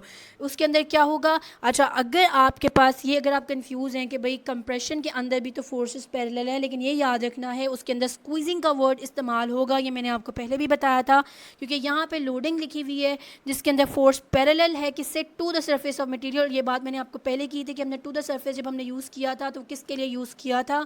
तो ये अब याद रखना है आप लोगों ने, जब उसकी टेंशन की और कंप्रेशन की बात की जाएगी तो आपके पास लेंथनिंग, स्ट्रेचिंग और स्क्वीजिंग और मतलब कि इस तरह के वर्ड इस्तेमाल किए जाएंगे। तो टेंशन, कंप्रेशन आएगी। शेयर क्या होगा? जब फोर्सेस पैरेलल होंगी, स्लाइड पास्ट वन अनदर करेंगी। जब हमने नॉर्मल की बात की थी तो वो आपके परपेंडिकुलर फोर्स बनती है। ये आपके पास फिर से वही पिक्चर शो की हुई है, टेंशन, कंप्रेशन और शेयर फोर्सेस। क्वेश्चन नंबर 26 देख लेते हैं। In biomechanics, biomechanical work is defined as what? A, the total energy used during movement, B, the force applied multiplied by distance over which it acts, C, the rate of change of kinetic energy, D, the resistance to movement in a system. तो इस case में biomechanical work की definition पूछी गई है और आपका answer है correct B, force multiplied by distance over which it acts. यानी फोर्स मल्टीप्लाइड बाय डिस्टेंस क्या कहलाएगी? आपके बायोमैकेनिकल वर्क कहलाएगा। It is the product of force applied and distance over which it acts reflecting the energy transfer during movement. क्या आपको reflect करेगी? Energy जो transfer होती है ड्यूरिंग मूवमेंट वो रिफ्लेक्ट करती है बायोमैकेनिकल वर्क। इसकी डेफिनेशन क्या है? फोर्स मल्टीप्लाई बाय डिस्टेंस, वो डिस्टेंस जो इसने जिसके ऊपर फोर्स अप्लाई की है। तो ये बायोमैकेनिकल वर्क की डेफिनेशन होगी। ये इसका फॉर्मूला भी आपको शो किया गया है कि फोर्स मतलब क्या होगा, डिस्टेंस क्या है। तो आपने याद रखने कॉस थीटा, अगर आपको याद होता है ठीक है, क्योंकि ये थोड़ा एडवांस आपका इसके अंदर हो जाता है, जो मैथमेटिकल वर्क आ जाता है। आपने देखना है, आप देख सकते हैं, आपके इसकी पिक्चर पूरी उसका फॉर्मूला दिया हुआ है, लेकिन आपको फोर्स मल्टीप्लाई बाय डिस्टेंस ये याद होना चाहिए। एग्जाम्पल भी दी हुई है कि जब आप ऑब्जेक्ट को लिफ्ट करते हैं तो किस तरीके से आप इसे कैलकुलेट कर सकते हैं। क्वेश्चन नंबर 27, अगर आपको स्पीड ज़्यादा लग रही हो वीडियो की तो आप इसे मतलब कि स्लो करके भी देख सकते हैं, क्योंकि वीडियो ऑलरेडी बहुत लेंथी हो जाती है। तो कोशिश करें कन्फाइंड टाइम के अंदर मतलब आपको सारा कुछ डिलीवर करें, 50 क्वेश्चंस हमारे कवर हो सकें और जितनी रिलेटेड इन्फॉर्मेशन है वो भी आपको प्रोवाइड की जा सके। अगर स्पीड ज़्यादा लगे तो आप स्लो करके वीडियो को भी देख सकते हैं। Question number 27, in physiotherapy joint stability refers to. Physiotherapy के अंदर जॉइंट स्टेबिलिटी से क्या मुराद है? A, the ability of joint to maintain its position during movement, B, the capacity to move through the full range of motion, C, the strength of surrounding muscles, D, the flexibility of the connective tissues। Joint stability क्या है, किससे refer कर रही है? तो इस case में correct answer है A, ability of joint to maintain its position during movement. मतलब कि एक जॉइंट की सलाहियत होना कि वो अपनी पोजीशन को मेंटेन कर सके ड्यूरिंग मूवमेंट, इधर उधर ना खिसक जाए, वो क्या है? आपकी जॉइंट स्टेबिलिटी कहलाता है, which is crucial for preventing injury. क्योंकि जॉइंट स्टेबल होगा तो इंजरी नहीं होगी, अगर जॉइंट स्टेबल नहीं होगा तो क्या होगा? ऑब्वियसली इंजरी होगी, क्योंकि आपका जॉइंट डिसलोकेट कर सकता है, इधर उधर क्या होता है, सबलक्सेट भी कर सकता है। तो ये इसलिए आपका क्या है, अपनी पोजीशन को मेंटेन करके रखना, उसकी एबिलिटी को जो होती है वो क्या कहलाएगी? जॉइंट स्टेबिलिटी कहलाएगी। जॉइंट स्टेबिलिटी क्या है? Refers to ability of joint to maintain its proper alignment and resist excessive movement और displacement during activities, various activities. Key aspects क्या है? स्ट्रक्चर इंटीग्रिटी होनी चाहिए, मसल कंट्रोल होना चाहिए, प्रॉपर रिसेप्शन ठीक होनी चाहिए और बैलेंस होना चाहिए। इस तरह के एक्स्ट्रा जो आपको नोट्स प्रोवाइड किए साइड नोट्स, वो आपको इसीलिए दिए गए हैं कि आप डिटेल्स पढ़ना चाहते हैं, आप पढ़ सकते हैं। अगर मैं सारी इन मतलब के साइड नोट्स की डिटेल पढ़ूँगी तो वीडियो मज़ीद लेंथी हो जाएगी। अगर कोई कंसेप्ट इंपॉर्टेंट है तो उसके लिए हम डेफिनेटली सेपरेट वीडियो प्रोवाइड करेंगे। क्वेश्चन नंबर 28 देखा जाए, what does gait analysis typically involve. Gait analysis क्या टिपिकली इन्वॉल्व करता है? ए, measuring the forces exerted by the feet during walking. B, analyzing the range of motion in joints. C, evaluating the speed and efficiency of arm movements. D, studying muscle activation pattern during exercises. Gait analysis के अंदर क्या किया जाता है? तो इस case में correct answer है ए, मेजर किया जाता है forces exerted by the feet during walking, क्योंकि गेट आपका वॉकिंग पैटर्न ही है। तो जब हम गेट एनालिसिस की बात करेंगे उसके अंदर क्या एनालाइज करेंगे? हम एनालाइज करेंगे किस तरीके से फोर्सेस एक्सर्ट होती हैं बाय फीट ड्यूरिंग वॉकिंग, और पूरे आपके मतलब के हील स्ट्राइक टो ऑफ हर एक मतलब के जो आपका है स्विंग फेज़ और दूसरा फेज़ के अंदर स्टांस फेज़ और स्विंग फेज़ के अंदर किस तरीके से फोर्सेस एक्सर्ट हुई हैं, किस तरीके से वॉकिंग और गेट पैटर्न पूरा हुआ है। जब फोर्सेस आप मेजर करते हैं, पूरा पैटर्न मेजर करते हैं, वो गेट एनालिसिस कहलाता है। Gait analysis involve measuring and analysing forces and movements associated with walking और running to assess and to improve gait performance. ठीक है, गेट एनालिसिस, अच्छा इसके अंदर भी आपको बेसिक डेफिनेशन देखिए की एस्पेक्ट्स हैं जिसके अंदर मूवमेंट है, मूवमेंट पैटर्न्स है, बायोमैकेनिक्स है, असेसमेंट टूल्स भी बताए हुए हैं, एप्लीकेशंस क्या हैं कि इसको इंजरी से प्रिवेंट किया जा सकता है, रिहैबिलिटेशन की जा सकती है और परफॉर्मेंस को इन्हांस किया जा सकता है जब आप गेट एनालिसिस करते हैं, क्योंकि ये आपको एक अंडरस्टैंडिंग देता है आपके गेट पैटर्न की। Question number 29, in biomechanics what is kinetic energy. Biomechanics के अंदर काइनेटिक एनर्जी क्या है? A, the energy possessed by an object due to its motion. B, the energy stored in deformed material. C, the energy required to change an object's temperature. D, the energy required to maintain a static position. Correct answer है A, energy possessed by an object due to its motion. Kinetic is related to your movement, यानी कि जो motion के दौरान energy poses की जाती है वो काइनेटिक एनर्जी कहलाती है। और इसे किस तरह कैलकुलेट किया जाता है? Calculated as half the mass times the velocity square. तो ये इसका फॉर्मूला दिया हुआ है, इसको हम किस तरीके से लिख सकते हैं, यानी कि काइनेटिक एनर्जी क्या है इसके अंदर के ई से मैं प्रेजेंट कर रही हूँ। हाफ द मास यानी कि 1/2 mass velocity squared mv square जो हम लिखते हैं, ये इसका फॉर्मूला है। मैं एक दफ़ा फिर से यहाँ लिख देती हूँ, ये half mv square is equal to your kinetic energy, ये इसका फॉर्मूला है। ठीक हो गया जी। नेक्स्ट क्वेश्चन देख लेते हैं, question number 30। The term viscoelasticity describes material that. Viscoelasticity describes materials that, अब इसकी डेफिनेशन पूछी हुई है क्या है? A, exhibit only elastic deformation.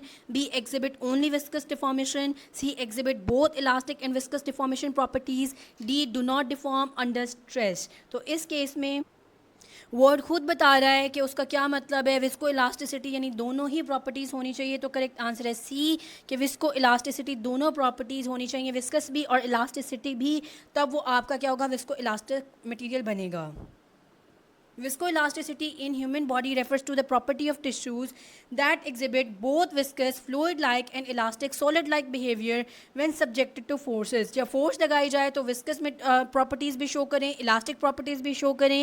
This means that the tissues can deform under stress and return to its original shape, but they also show time dependent strain and resistance to deformation, क्योंकि जब fluid like आपको show करेगा deformation तो वो क्या होगा? वो time dependent strain यानी कि थोड़ा टाइम लेगा और रेजिस्टेंस टू डिफॉर्मेशन भी शो करेगा। ठीक हो गया जी। ये आपको बताया हुआ एग्जाम्पल कौन से मतलब मटेरियल्स हैं आपके टेंडेंस, कार्टिलेज, किस तरीके से इलास्टिक प्रॉपर्टीज़ भी शो करेंगे, विस्कस प्रॉपर्टीज़ भी शो करेंगे, और ये किस तरीके से आपको एक्सप्लेन किया गया ये आप इसके अंदर साइड नोट्स में देख सकते हैं। यहाँ पे मैं आपको एक एग्जांपल पढ़ देती हूँ टेंडेंस की। इलास्टिक प्रॉपर्टीज़ क्या हैं? Tendons can stretch and return to their original length. Tendons क्या है? आपके स्ट्रेच किए जा सकते हैं, ओरिजिनल लेंथ पे लेके वापस आए जा सकते हैं, ये इसकी इलास्टिक प्रॉपर्टी है। एक सेकेंड, ये इसकी क्या है? ये इसकी इलास्टिक प्रॉपर्टी है कि वो स्ट्रेच किए जा सकें और अपनी ओरिजिनल लेंथ पे वापस आ सकें। मतलब क्या है? This elasticity allows them to store and release energy during movement, कि वो स्टोर करें और रिलीज करें energy during movement, which is crucial for activities like running और जंपिंग। विस्कस प्रॉपर्टीज़ की क्या है? As they do not return to their original shape instantaneously after being stretch, यानी इमीडिएटली क्या होगा, अपनी पोजीशन पे वापस नहीं आएंगे after being stretch, they gradually adapt to the force applied, जो फोर्स अप्लाइड की जाएगी उसके ऊपर अडेप्ट करेंगे, and the response changes depending on how long the force is applied, और उनकी जो होगी रिस्पॉन्स चेंज होता है, डिपेंड किसके ऊपर कर रहा होता है, जितनी ज़्यादा फोर्स लगाई गई है और कितने लंबे अरसे तक लगाई गई है, तो ये इसकी विस्कस प्रॉपर्टी है। इसी तरीके से कार्टिलेज की भी है, यानी ऐसे मटेरियल जो दोनों प्रॉपर्टीज शो करेंगे वो क्या है, आपके विस्को इलास्टिक हैं। Question number 31. What is dynamic equilibrium in biomechanics? A. The state where forces and moments are balanced during static conditions. B. The state where an object is constant motion without acceleration. C. The state where forces are balanced but objects are accelerating. D. The state where all forces and torques are zero during movement. कि इस case में dynamic equilibrium की आपके पास जो definition है उसके according B is your correct answer, the state where an object is in constant motion without acceleration. Dynamic equilibrium है, equilibrium का मतलब क्या है, कांस्टेंट मोशन होगा। डायनामिक का वर्ड आपको ये बता रहा है कि उसके अंदर क्या है, मूवमेंट है, तो इसलिए क्या है, मोशन की बात की गई है। अच्छा, इक्विलिब्रियम इज़ योर स्टेबिलिटी, एक कांस्टेंट का वर्ड आपको बता रहा है कि आपका जो कॉन्स्टेंसी है वो इक्विलिब्रियम के साथ एसोसिएटेड है। डायनामिक आपको मोशन बता रहा है, तो इसीलिए आपको क्या है, the state where an object is in constant motion without acceleration, वो क्या कहलाएगी, आपकी डायनामिक इक्विलिब्रियम कहलाएगी। तो यहाँ पे आपको स्टैटिक इक्विलिब्रियम और डायनामिक इक्विलिब्रियम का मतलब कि कंपैरिजन भी करके दिखाया गया है, यानी कि स्टैटिक इक्विलिब्रियम क्या है, ऑब्जेक्ट एट रेस्ट, इसीलिए मैंने कहा dynamic is your related to your motion, static आ गया तो रेस्ट पे है। आपके दोनों के अंदर नेट फोर्सेस जीरो हैं, दोनों के अंदर नेट टॉर्क जीरो है। एग्जाम्पल के अंदर स्टैटिक इक्विलिब्रियम में बुक ऑन अ टेबल है, डायनामिक के अंदर कांस्टेंट स्पीड के साथ स्ट्रेट रोड के ऊपर कार मूव कर रही है। ठीक हो गया जी, ये आपके पास टेबल हो गया। नेक्स्ट क्वेश्चन देख लेते हैं, question number 32। What is significance of centre of pressure in biomechanics? Centre of pressure की क्या इंपॉर्टेंस है बायोमैकेनिक्स के अंदर? A, it represents average location of applied forces on a surface. B, it is the point where all muscle forces converge. C, it is the point of maximum force application during an activity. D, it is the point where the gravitational forces act.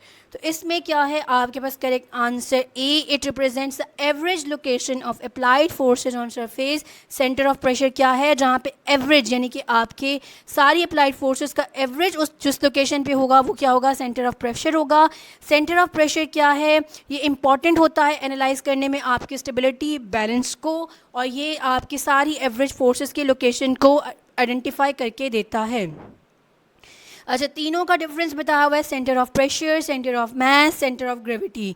इसकी अलग से video provide करेंगे जिसके अंदर तीनों को discuss करेंगे। अभी के लिए मैं तीनों की सिर्फ डेफिनेशन पढ़ देती हूँ ताकि आपको यहाँ पे कंपैरिजन करना आसान हो जाए। सबसे पहले व्हाट इज़ द डेफिनेशन, यानी इसकी है सेंटर ऑफ प्रेशर की, point where your weight presses on the ground, जहाँ पे आपका वेट प्रेस करता है ग्राउंड के ऊपर, वो सेंटर ऑफ प्रेशर है। सेंटर ऑफ मास क्या है, point where all your body mass is concentrated, जहाँ पे सारा बॉडी मास कंसनट्रेट होता है। सेंटर ऑफ ग्रेविटी क्या है, where the gravitational force act on the, जहाँ पे ग्रेविटेशनल फोर्स एक्ट करेगी। तो आप पढ़ लें, अगर कुछ समझ नहीं आता तो आप जो इसकी वीडियो प्रोवाइड की जाएगी उसमें लाजमी देखिएगा, ये तीनों कंसेप्ट आपको क्लियर हो जाएंगे। सेंटर ऑफ मास इस पिक्चर के अंदर दिखाया गया, सेंटर ऑफ प्रेशर दिखाया गया, फोर्सेस प्लेट दिखाया गया।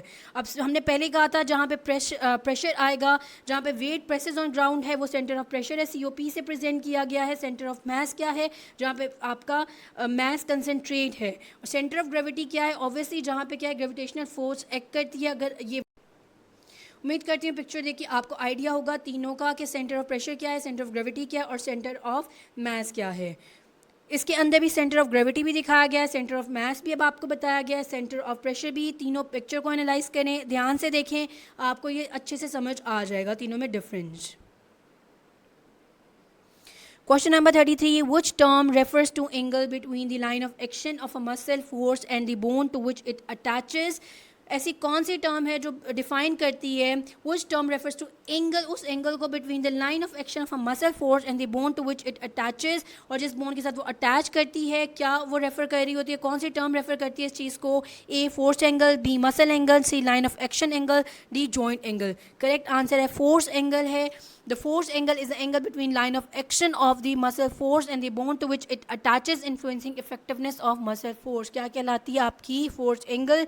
Your correct answer is A. इसके अंदर आप नेक्स्ट क्वेश्चन देखेंगे हम. Question number 34. What biomechanical principle explains the increased difficulty of lifting heavy object with short lever arm? Short lever arm छोटा हो गया है जिसकी वजह से डिफ़िकल्टी हो रही है लिफ्टिंग के दौरान, कोई चीज़ उठाने के दौरान. तो बायोमैकेनिकल कौन सा प्रिंसिपल इसे एक्सप्लेन करता है? A law of levers, B law of angular momentum, C law of conservation of energy, D law of uniform motion. Correct answer है आपके पास A, law of lever explain करता है, क्योंकि short lever arm require more force to lift a heavy object compared to long liver arm due to reduced mechanical advantage.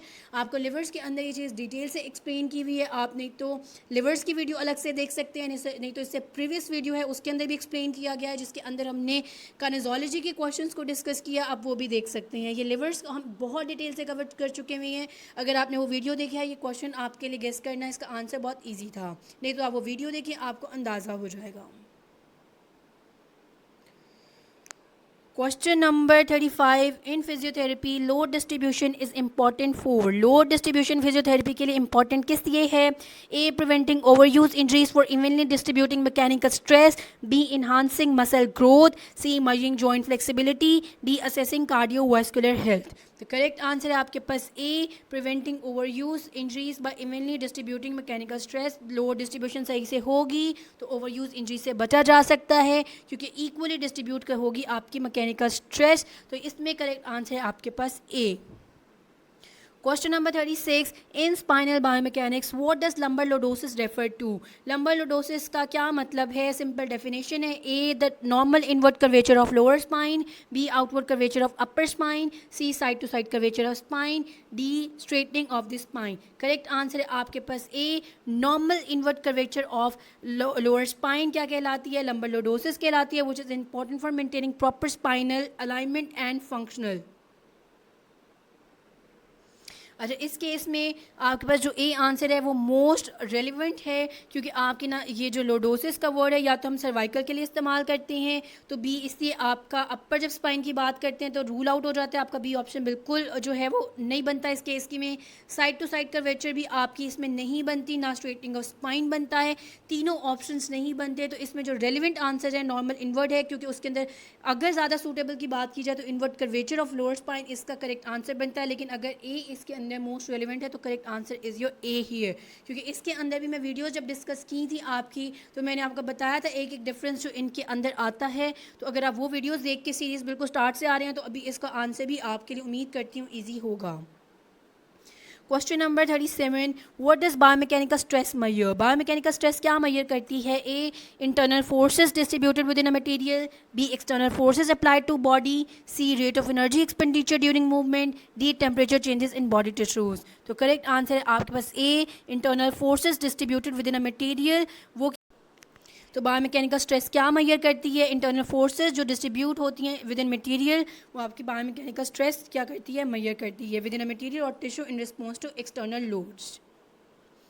Question number 38. अच्छा, जो questions करवा चुकी हूँ जिनके सिंपल डेफिनेशन है उसकी हम एक्स्ट्रा जो है डिटेल्स नहीं पढ़ रहे, क्योंकि ऑलरेडी वीडियो बहुत लेंथी हो जाती है. तो जो एक्स्ट्रा कंसेप्चुअल वीडियोज़ हैं वो साथ के साथ प्रोवाइड की जा रही हैं, और जो क्वेश्चंस ऑलरेडी किसी वीडियो में एक्सप्लेन कर चुकी हुई हैं उसको मैं बार बार फोकस नहीं कर रही, क्योंकि अगर आप सीरीज़ शुरू से देखते आएंगे तो आपको वो समझ में आ जाएगा कि ये हमने क्वेश्चन ऑलरेडी डिस्कस कर लिया है. तो इसलिए उन क्वेश्चंस पे मैं फोकस नहीं कर रही. हाँ, कुछ चीज़ आप मिस कर चुके हुए हैं तो आप डेफिनेटली कुछ वीडियोज़ में पुरानी देख सकते हैं, नहीं तो इसके एक्स्ट्रा कंसेप्ट जो होंगे वो हम डेफिनेटली साथ के साथ अपलोड करते जाएंगे. Question number 38. In biomechanics tensile stress refers to.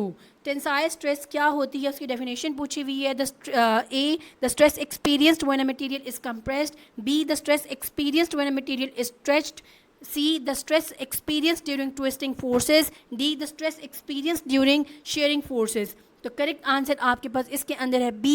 The stress experienced when a material is stretched. Tensile forces क्या होती हैं? वही आपके जो भी हम पीछे पढ़ रहे थे कि जिसके अंदर स्ट्रेचिंग आती है, पुलिंग फोर्सेस होती हैं. तो ये क्या कहलाती है? टेंसाइल स्ट्रेस कहलाती है, जहाँ पुलिंग फोर्सेस या स्ट्रेचिंग आ जाए. Question number 39. The stance phase accounts for approximately what percentage of gate cycle? आपका stance phase कितने percentage होता है आपके gate cycle का? दो ही cycle आपके इसके अंदर होते हैं phases, stance phase gate cycle के अंदर, stance phase और आपका swing phase. तो स्टांस फेस कितने परसेंटेज का होता है और आपका इसी जो ऑपोजिट होगा बाकी जो परसेंटेज बचते हैं वो आपका स्विंग फेस का है. तो ऑप्शन है आपके पास ए 30%, B 40%, C 60%, D 80%.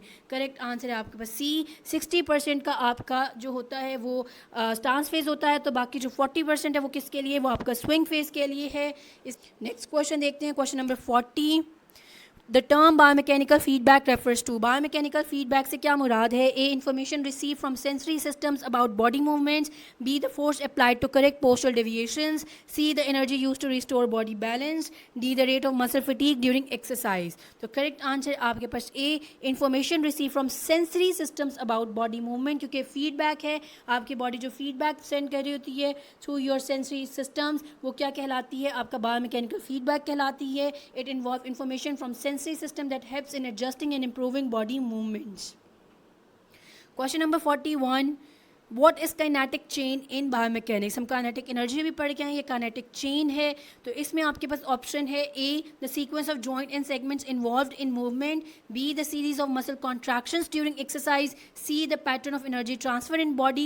D. The resistance of tissues to mechanical stress. Correct answer है आपके पास A.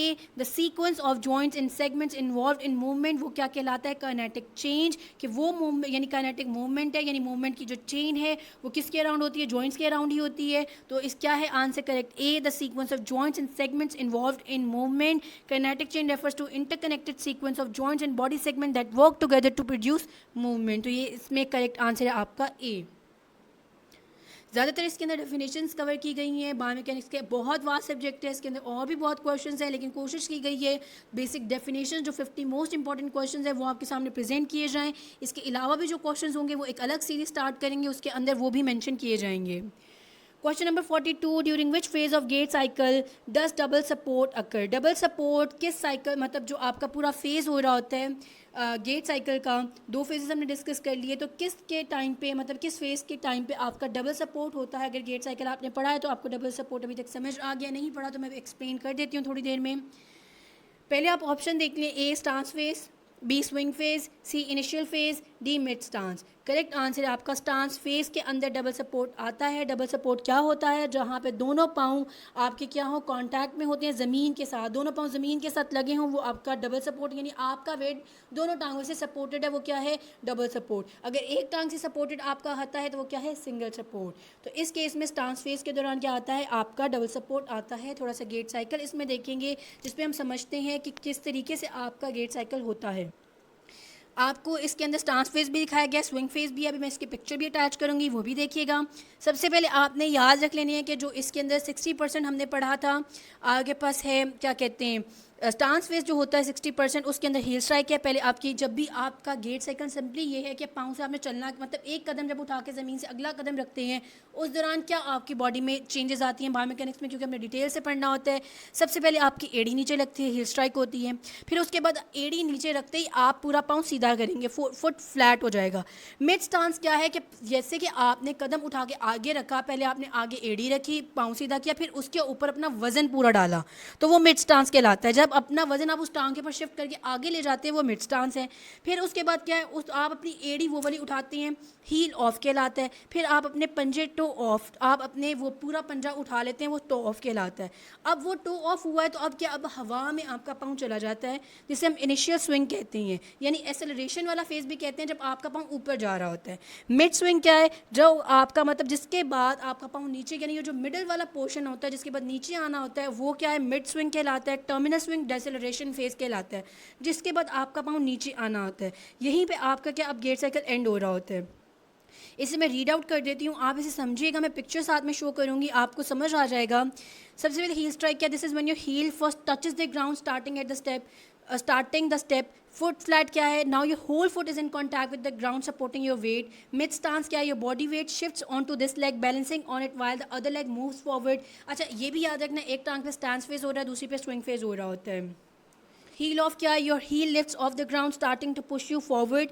डी क्या है? टो ऑफ क्या है? Your toe Put your toes pushes against the ground, fully lifting your foot off the ground to begin the swing. ये आपका क्या हो गया 60% का स्टांस फेज, फिर स्विंग फेज है 40% का, जब आपका पाँव हवा में होता है. इनिशियल क्या है, your foot lifts off and your leg begins to move forward, accelerate करती है ऊपर की तरफ. मिड स्विंग क्या है, your leg continues to swing passing underneath your body. और ये आपका मिडल मतलब कि मिड जहाँ से अब डेसोलेशन अभी स्टार्ट होने वाली होती है, तो ये मिड स्विंग आ जाती है. टर्मिनल क्या है, your leg finishes moving forward and prepares to place the heel down for the next. वही लैंडिंग होती है, पाँव नीचे ज़मीन की तरफ आ रहा होता है, मूविंग फॉरवर्ड, और नीचे हील नीचे लगने की तरफ आ रही होती है, तो वो आपका टर्मिनल स्विंग कहलाता है. पिक्चर अब शो करती हूँ, आपको अंदाज़ा हो. अब गेट साइकिल हम पिक्चर के अंदर समझने की कोशिश करते हैं कि पिक्चर के अंदर क्या है. अच्छा, आपको जो समझा दिया आपने वही देखना है. थोड़ी सी इसके अंदर जो पिक्चर, क्योंकि मैंने नेट से गूगल से ली थी, तो इसके अंदर थोड़ी सी जो चीज़ें हैं वो इधर उधर हैं, तो वो आपने नहीं देखनी, आपने सिर्फ समझना अपने कंसेप्ट को. यहाँ देखिए हील स्ट्राइक, आपकी हील स्ट्राइक हुई ज़मीन पे, आपकी एक ही टांग को देखेंगे हम, दूसरी टांग को नहीं देखेंगे. ये मैंने आपको अभी बताया कि एक टांग पे अगर आपकी स्टांस फेस चल रहा है तो दूसरी पे स्विंग चल रहा होगा, तो ये आपने याद रखना है. लेकिन हम एक ही पे गेट साइकिल पढ़ेंगे, ठीक है, एक ही टांग पे हम पढ़ रहे हैं. तो फॉर एग्जांपल इसकी राइट है तो ये राइट देखेंगे, हील स्ट्राइक हो गई, फ्लैट फुट हो गया. अब ये देखें लोड डाल दिया हमने टांग के ऊपर, पूरा देखें लोड डल गया क्योंकि पूरा का पूरा वजन इसके ऊपर अब आ गया हुआ है. अब उसके बाद क्या हुआ, हील ऑफ हो चुकी हुई है. अब यहाँ पे ये रेडी है टो ऑफ के लिए. अब यहाँ पे क्या है, टो ऑफ हो रहा है. अब यहाँ पे क्या है, उसके बाद शुरू होती है स्विंग. प्री स्विंग या इनिशियल स्विंग जो हम कह रहे हैं वो इनिशियल है, वो यहाँ शुरू होती है. अब ये इनिशियल फेज स्टार्ट हो गया है उसका, यानी कि एक्सेलरेट कर रहा है, ऊपर की तरफ पाँव जाएगा, हवा में देखें पाँव लिफ्ट हो चुका है, इज़ इन द एयर. जब हमने बात की है वो स्विंग फेज स्टार्ट हो जाता है. तो यहाँ आपने ये देख लिया प्री स्विंग, ये टो ऑफ यहाँ पे हो चुका हुआ था, एक्सेलरेट कर रहा है, यानी कि इनिशियल फेज आ गया. मिड स्विंग में हम देखेंगे पाँव ये देखिए हवा में इस तरीके से आगे आ रहा है, और उसके बाद देखिए किस तरीके से ये लैंडिंग के लिए डेसेलरेट कर रहा है. ठीक है, ये एक्सेलरेशन के लिए हवा में इनिशियल स्विंग में ऊपर जाएगा, फिर आगे की तरफ मिड स्विंग में आ रहा है किस तरीके से टांग, और फिर डेसेलरेट कर रहा है. ये सिंपल कंसेप्ट है, अगर आप देखेंगे आपको समझ आ जाएगा. अब इसमें एक और जो चीज़ देखनी है वो डबल सपोर्ट देखनी होती है और सिंगल सपोर्ट देखनी है. एक टांग पे जब खड़ा है वो किस फेज में खड़ा है वो देख लें, और जब सिंगल सपोर्ट पे है वो कब है. जब एयर में तो डेफिनेटली आपको पता है, जब हवा में एक पाँव है तो ऑब्वियसली सिंगल सपोर्ट है. और डबल सपोर्ट क्या है, स्टांस फेज में जब हील स्ट्राइक अभी हो रही होती है तब आपकी स्टांस डबल सपोर्ट चल रही होती है, या ड्यूरिंग थोड़ी सी अभी टू ऑफ वाली फेज में भी आपकी क्या होती है, डबल सपोर्ट ही होती है. अच्छा, यहाँ पे अभी आपने यही चीज़ें याद रखनी है. पिक्चर देखेंगे याद हो जाएगा, नीचे थोड़ी सी चेंजेस, आप इससे परेशान नहीं होइएगा, आपको ये समझ आ जाएगा जिस तरीके से मैंने समझाया. आप पिक्चर देखें, आपको ये कंसेप्ट बहुत क्लियर हो जाएगा कि क्या गेट साइकिल है. नेक्स्ट क्वेश्चन देख लेते हैं, question number 43. What is force velocity relationship in muscle physiology? Force velocity relationship क्या है physiology के अंदर? A. Inverse relationship between force and velocity of muscle contraction. B. Direct proportional relationship between force and velocity. C. Relationship between muscle length and force production. D. Impact of muscle fatigue on force generation. Force velocity का क्या relationship है muscle के अंदर, muscle physiology के अंदर? तो correct answer है आपका A, the inverse relationship between force and velocity of muscle contraction. Inverse force velocity relationship indicates that as the velocity of muscle contraction increases the force it can produce decreases and vice versa, यानी कि इसी के opposite. ये आपको show किया गया किस तरीके से, क्या है आपका मतलब फोर्स और वेलोसिटी कर्व शो की गई है, इसी तरीके से आती है क्योंकि ये इनवर्स रिलेशनशिप शो कर रहा है. एक्स एक्सिस पे आपको वेलोसिटी दी हुई है, फोर्स आपको वाई एक्सिस पे दी गई है, और इसी तरीके से बताया जा रहा है कि फोर्स ज़्यादा है, वेलोसिटी यहाँ पे देखें फोर्स मैक्सिमम पे है, तो वेलोसिटी यहाँ से देखी जाएगी कम है. अगर आपने यहाँ से जैसे जैसे आप करते जाएंगे वेलोसिटी इंक्रीज़ करते जाएंगे आपकी फोर्स कम हो रही है, इसलिए ये ग्राफ इस तरीके से दिखाया गया है. ये इन्वर्स रिलेशनशिप शो कर रही है ये वाली curve. Question number 44. In physiotherapy what does muscle endurance refer to? Muscle endurance की क्या डेफिनेशन है? A, the ability of muscle to sustain repeated contractions over time. B, maximum force a muscle can produce in a single effort. C, the speed at which muscle can contract. D, the flexibility of a muscle. तो correct answer आपके पास A, the ability of muscle to sustain repeated contractions over time. जब हम muscle endurance की बात करते हैं, एक मसल कितनी बार रिपीट कर सकता है एक मतलब के स्टैंडर्ड वेट के साथ, जो भी उसकी मतलब की कैपेसिटी है, लेकिन कितनी मैक्सिमम रेपिटेशन वो दे सकता है, उसे हम क्या कहते हैं? Muscle endurance. Muscle endurance refers to muscle's capacity to maintain repeated contractions over an extended period. मतलब ज़्यादा टाइम के लिए कितनी मैक्सिमम रेपिटेशंस वो दे सकता है, वो आपकी एंड्योरेंस कहलाती है, muscle endurance. Question number 45, what is the main muscle group involve in propulsion phase of gait. कौन सी मेन मसल इन्वॉल्व होती है जब आप प्रोपल्शन फेज के अंदर जब टांग को आगे लेके जा रहे हैं, कौन सी मेन मसल इन्वॉल्व होती है उस गेट साइकिल के अंदर? A quadriceps, B hamstring, C gluteal, C D calf muscles. Correct answer है D, calf muscles are important when it comes to your propulsion phase. तो इसमें क्या है कि आपकी गैस्ट्रोकनीमियस और soleus play crucial role in the propulsion phase of the gait cycle, particularly during toe off. These muscles contract to push the foot off the ground and propel the body forward. तो आपकी propulsion phase के अंदर कौन सी muscles important हो गई? calf muscles. Answer number D is your correct answer. Question number 46, what is the which of the following is the first phase of gait cycle. इनमें से कौन सा फर्स्ट फेज होता है गेट साइकिल का? A mid stance, B heel strike, C toe off, D swing phase. अच्छा, यहाँ पे आपने इस पर भी कंफ्यूज नहीं होना। अगर फर्स्ट फेज पूछा जाए तो ऑब्वियसली स्टांस फेज होता है, लेकिन स्टांस फेज में भी कौन सा फर्स्ट फेज होता है? फर्स्ट मतलब कि जो फर्स्ट पर्टिकुलर मूवमेंट होती है या जिसको हमने नेम दिया हुआ उसके अंदर जो 5 हम लोगों ने डिवाइड किए हुए थे, तो उसमें से भी कौन सा फर्स्ट स्टेप होता है, ये कह लें फर्स्ट टर्म कौन से डिस्क्राइब की जाती है, वो पूछा गया है। तो ए मिड स्टांस होता है, बी हील स्ट्राइक होता है, सी टो ऑफ होता है, डी स्विंग फेज होता है। तो करेक्ट आंसर है बी। अभी हमने पढ़ा कि हील स्ट्राइक या इनिशियल कॉन्टैक्ट जो होता है वो first phase of the gait cycle होता है। Question number 47, what is joint reaction force. Joint reaction force की सिंपल डेफिनेशन पूछी हुई है। ए ऑप्शन है आपके पास, A the force exerted by one bone on another at a joint, B the force generated by muscles around a joint, C the force applied to a joint during an external impact, D the force of gravity acting on a joint. तो correct answer है आपके पास A the force exerted by one bone another at a joint, that is called as a joint reaction force, influenced by muscle forces and external load, जिसके ऊपर बाहर की forces का और muscle forces का influence आता है। तो करेक्ट आंसर आपका ए 47 का। क्वेश्चन नंबर 48 देख लेते हैं। The term cadence in gait cycle refers to. अभी मैं पीछे आपको इसकी डेफिनेशन पढ़ा के आई हूँ, उम्मीद करती हूँ आप इसका आंसर गैस सही कर लेंगे। A length of each step, B number of steps taken per minute, C speed of walking, D width between feet during walking. Correct answer आपके पास B number of steps taken per minute is called as a cadence. तो हम लोग ये definition अभी पीछे पढ़ के आए हैं। Cadence is the rate at which a person walks measured by number of steps per minute. 1 minute में जितने स्टेप्स लिए जाते हैं वो क्या कहलाती है? केडेंस कहलाती है। Question number 49, what is the elastic limit in context of biomechanics. Elastic limit की क्या डेफिनेशन है? The maximum amount of stress a material can withstand while still returning to its original shape. B the maximum speed at which material can deform without damage. C the maximum amount of force a muscle can produce. D maximum range of motion in a joint. तो correct answer है आपके पास A maximum amount of stress a material can withstand while still returning to its original shape. Elastic limit क्या है कि maximum जो amount का stress एक material बर्दाश्त कर सके जब तक वो अपनी वापस ओरिजिनल पोजीशन में नहीं आ जाता, क्योंकि अगर वो अपनी इलास्टिक लिमिट से बाहर जाएगा तो उसकी शेप डिफॉर्म हो जाएगी। वो परमानेंटली अपनी जो शेप होता है वो डिफॉर्म कर जाता है, उसकी शेप चेंज हो जाती है फोर्स की वजह से। The elastic limit is a maximum stress a material can endure without permanent deformation beyond which it may not return to its original shape. क्योंकि अगर इलास्टिक लिमिट से बाहर गया तो अपनी ओरिजिनल शेप से मतलब ओरिजिनल शेप में वापस नहीं आ सकेगा।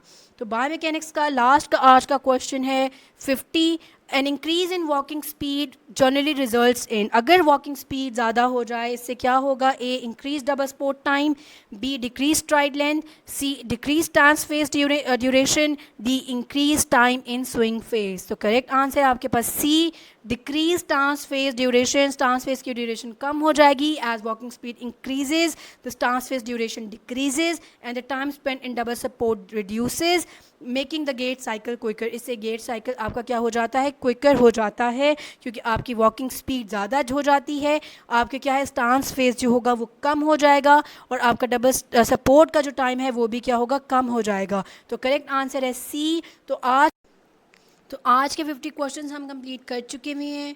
तो ये हमारी जो सीरीज़ चल रही है 100 प्रैक्टिस क्वेश्चंस इसके अंदर होंगे सॉल्व। अब तक 200 जर्नल एमसीक्यूज़ अपलोड कर दिए गए हैं। 100 एमसीक्यूज़ जो हैं सिनारियो बेस्ड के इजी लेवल के कर दिए गए हैं, 50 काइनेजोलॉजी के और अब 50 बायोमैकेनिक्स के। तो अब तक पार्ट 4 कवर हो चुका हुआ है। नेक्स्ट हम बायोकेमिस्ट्री के अपलोड करेंगे और साथ में उसके डिजीज़। 50 क्वेश्चन बायोकेमिस्ट्री के होंगे, 50 उससे रिलेटेड डिजीज़ से होंगे। उसके बाद हम इलेक्ट्रोथेरेपी की तरफ जाएंगे। उम्मीद करती हूँ आज के कंसेप्ट आपको क्लियर हो चुके होंगे। इंशाल्लाह नेक्स्ट वीडियो में मिलते हैं, तब तक के लिए अल्लाह हाफिज़ एंड स्टे ट्यून्ड।